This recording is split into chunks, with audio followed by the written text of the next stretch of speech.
مگر میرے نبی رحمت سرکار نے فرمایا میں تشریف فرما ہوں، اور سیدنا صدیق اکبر پاک تشریف لے آتے ہیں، سارے صحابہ تشریف فرما ہے، میرے نبی واضح و نصیحت فرما رہے ہیں، واضح و خطابت فرما رہے ہیں،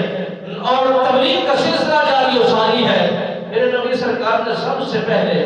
فرمایا اے میرے صحابہ 360 نیکیوں کے درجے ہیں، اگر ان 360 درجوں میں سے ایک درجہ بھی نیکی کا کسی میں درج ہو گیا، داخل ہو گیا، اور وہ درجہ دل و دماغ کے اندر سما گیا،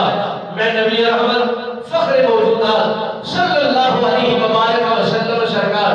اس بات کا ضامن اور گواہ ہوں، انہیں جنت کی خوشخبری سنائی جائے گی، جنت کی بشارت دی جائے گی، حکم سنایا جائے گا۔ جناب سیدنا صدیق اکبر پاک عرض کرتے ہیں کہ یا رسول اللہ صلی اللہ علیہ وسلم یہ بتائیے 360